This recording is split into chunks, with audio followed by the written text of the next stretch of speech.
Bonjour, bonsoir, Nabantinho, sur la Rayon JM officiel TV, votre chaîne où vous préférez. Désormais, vous banda Kolanda, émission Abino 100% story sorti à partir de 20h30 pour l'anda. Vous n'allez jamais déçu. Abonnez-vous massivement votre servante Juliana Mbouy.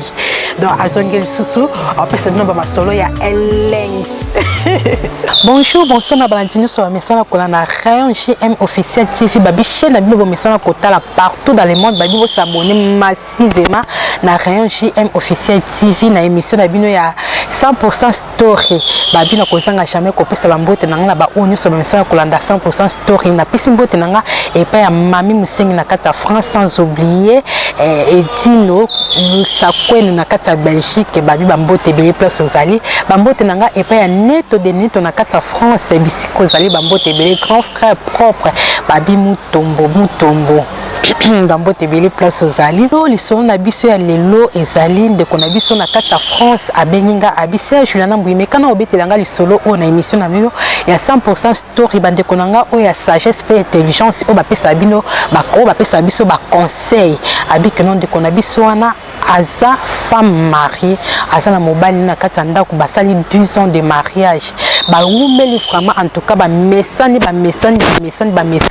bavandi vraiment tamulai na kata 12 ans de mariage na bandeko nanga azaki na mwana moko o babotine après 3 ans de mariage ndeko la bisona abisa Juliana Mbouy en tout cas ils ont pesa passer pe mawa azo banga solité akopetra libala na yo abiki non na 2 ans de mariage basali wana après 3 ans o babotaki mwana bango na mariage abaki ko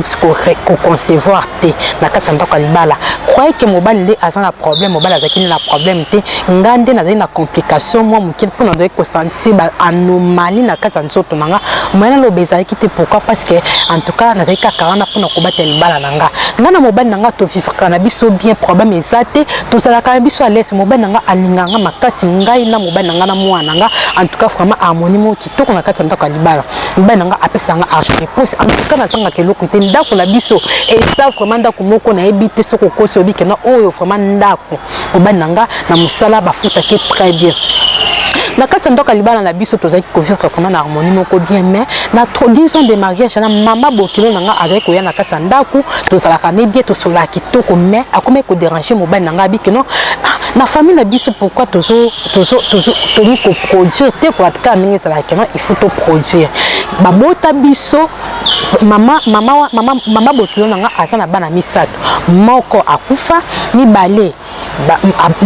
ya mibale abota kaka bana mibale mobali nanga aboti kaka mwana moko ye azana besoin que famille vraiment ekola eya munene ye azana besoin ba koko ebele azana besoin famille efungama mais quelque part côté la nga na zobota tende ko nanga vraiment tellement choc eleka ki mama bokilo nanga akomaki komisango problème na kati libala nanga akome ko tia mobali nanga mal à l'aise mobali nanga ekoloba ke non en tout cas il faut na zoluka ke non il faut na sala il faut na bota parce que maman nanga azana besoin ya ba koko ebele na bete nini on a ko sala mobali nanga akomaki vraiment différent à partir wana mobali nanga a changé akomaki différent na kati ndako boyoka ni sate mo likamuke boye kanda osala boye ato osala malamu ekomika nyoso mabe mais par avant tozaki na biso bien tant maman bokilo elle ko tchama ba soni kandenge za keno il faut akoma na bakoko ebele de mobali nanga elle ko changer comportement bande ko nanga lisolo ngo vraiment ezani ngana bino to découvrir na chaîne na biso ya Rayon JM officiel TV na émission na 100% story bande ko nanga problème nini eza vraiment na kati wana o ngana bino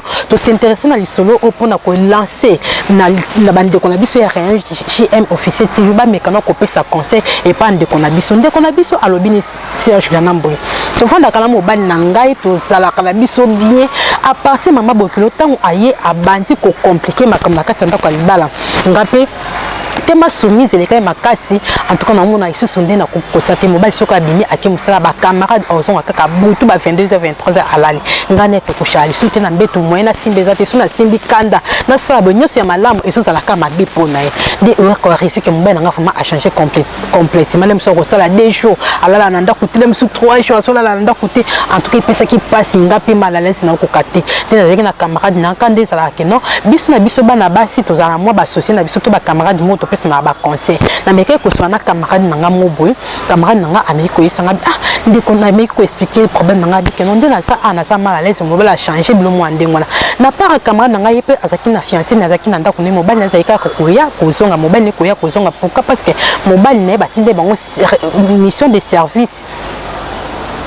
na mboka oyo ya salaki batinde bango mission de service le quoi alinga camarade nanga bazai pe koya na mobile na ye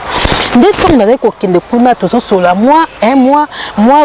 kolongola moi ba stress ezaki na kati ndako na parce que so na ke kuna mona to kovanda to lié to meli na ndako petit lié te mona bo seki bozongi kama na ndako sanga ka conseil vanda ka ndako libala ezala ka bongo nzamba go sungo okozo mwana mais si tant que to so kende makambo so beba kaka dès ko arrive que non mbali vraiment nanga fa mezo simbate ko to pe na moni camarade mobali na ngai camarade mobali ya camarade na ngai yipe akomi kotalanga moi ko ranchinga azeka na besoin to lingana ngana zo boya camarade ngai sanga que non mobali na yukutu kuna azo décocher aosa makambo ti suka boka bwana koto mobali ya bato alingi mo mbala bato a mobali kitoko so tali mo mobali ape okoka ko supporter ti mobali kitoko ba poil na tolo do ba favori do yebika que non biso basi to linga mbali soka za présentable en tout cas ko ya kama yanga camarade ngai senga que non mobali alingi o makasi fu linga ka yumu ndango yaka ngana ko protéger jamais likambo ko keneti na famille mobali no to ke papa mobali no ngana za pona ko protéger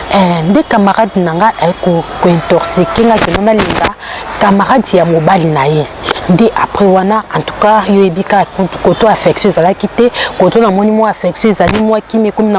moi affection zala ki dine ko sane ko linga camarade ya mobali ya moninga na ngai tetongo to ko linga na bolingo penza me koto na ndako nanga libala en tout cas 100% na bongisa nyoso na bangisa ndako na skola basani dans na kipaka nyoso ya mobali nanga malki mobali nanga sa ne ba 2 jours 3 jours ya kate na sela ke nyoso comme ka moi c'est libala koto pe koto na o gérer kaka o wana to so na ke kuna pa kama nanga ona otiki la biso ndako to vandi to sali makamlo so tenge to sala ici na zone et ko arriver que na ko soazemi mais koto na beti ba mbule belé na soka isuzemi tetongo na ko soazemi en tout cas koto au moins musala za ko s'occuper na moi na ngai dès ko arriver que non na vanda na moni que non zemi ko esi comme ko kenda un mois na sani